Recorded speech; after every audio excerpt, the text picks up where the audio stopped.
อยู่กับเจ้าดาวเนาะ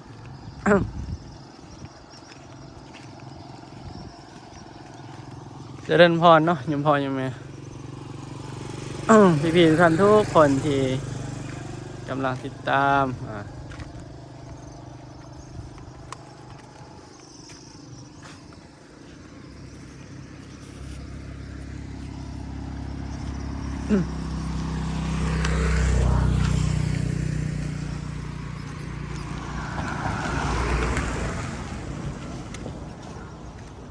ไม่บ่แม่นไม่กันสั่นนะทุกคนเอาเจอที่ไหนเนี่ยเจอดาวหันหน้ามาในสมณเณรดาวเนาะเป็นดาวไปทางขวา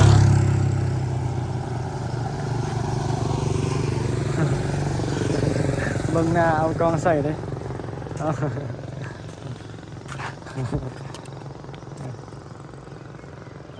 ไปบอกมอมจับเลย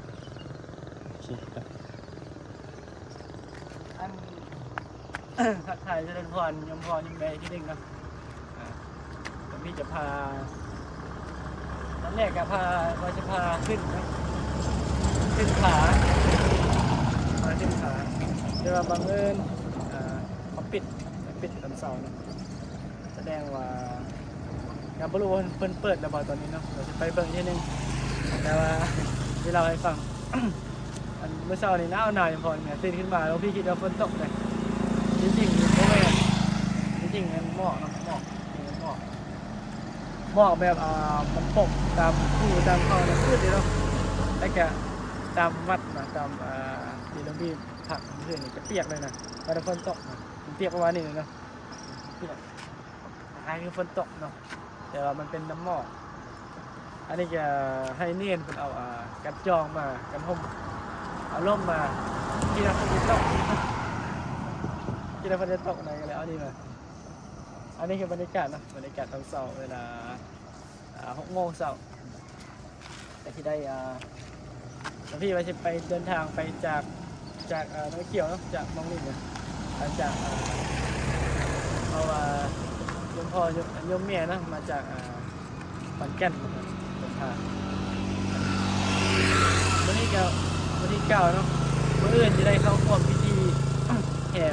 ผ้าป่าแล้วทอดผ้าป่าสมัยจีนที่เมืองงอยเก่าอันนี้เมืองงอยใหม่เนาะเมืองงอยเหนืออันนี้เมืองงอยอันนี้คืออำเภอใหม่เนาะอำเภอเก่าอยู่อีกมองนึงเนาะอยู่อีกมุมอีกโซนนึงแต่ว่าการนั่งเรือไปคือกันมันบอกจ้ะเราได้นั่งเรือไปเนาะอันนี้ก็เป็นบรรยากาศเนาะเดี๋ยวเล่นไทยปิดบรรยากาศอันเศร้าเนาะไปจะที่ได้ลองที่ได้ย่างเบิ้งเนาะที่ได้ย่างไปเบิ้งว่าเขาเปิดหรือเปล่าประตูเพราะว่ามีประตูเนาะ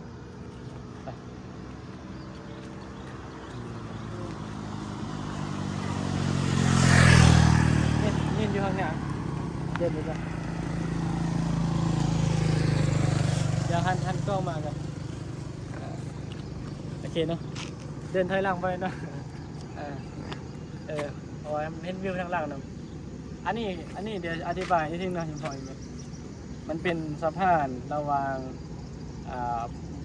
ใจกลางเมืองเนาะสะพานใจกลางเมืองมันมี2 หมู่บ้านเนาะอันนี้หมู่บ้านนึงอันนี้ก็หมู่บ้านนึง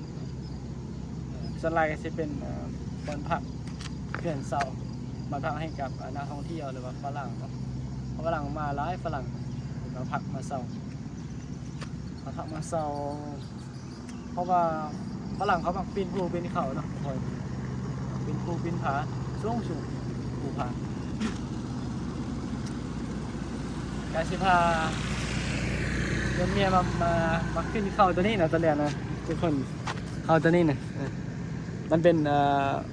ผาเนี่ยผาปีนขึ้นไปเนี่ยแต่ว่าบังเอิญเขาปิดประตู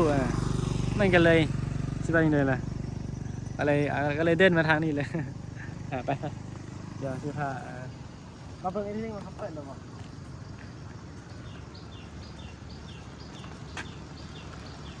ถ้าเขามาเปิดจะไม่ได้ขึ้นเนาะเพราะว่าลุงพี่จะออกเดินทางประมาณ 2-3 โมงเลยนะ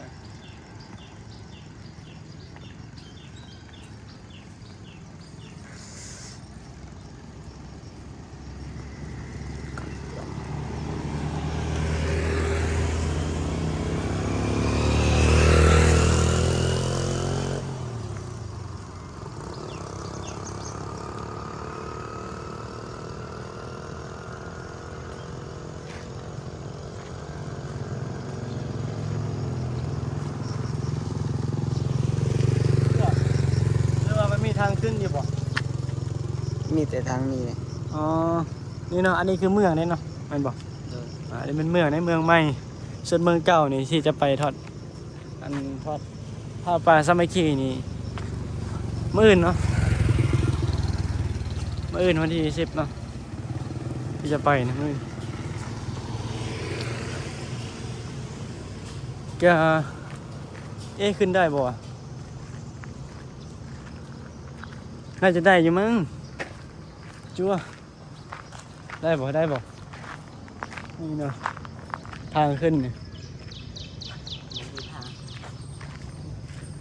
แล้วมีทางลัดอยู่บ่ที่เขาขึ้นเขาปิดอยู่แล้วนี่เขาลืมขึ้นทางนี้เนาะ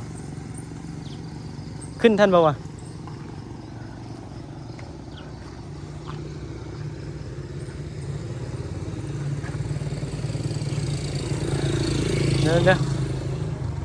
เดี๋ยวเบิ่งดีๆกันเขาปิดบ่เดี๋ยวเขาล็อกซื้อนี่นะเขาปิดกันเลยอ๋อเพิ่นล็อกซื้อเอานาลงมาทุกครั้งเอามาเอาขึ้นได้อยู่เนาะเอาไปไข่ก่อนได้อยี่ดอกพอมัน6 โมงเนาะ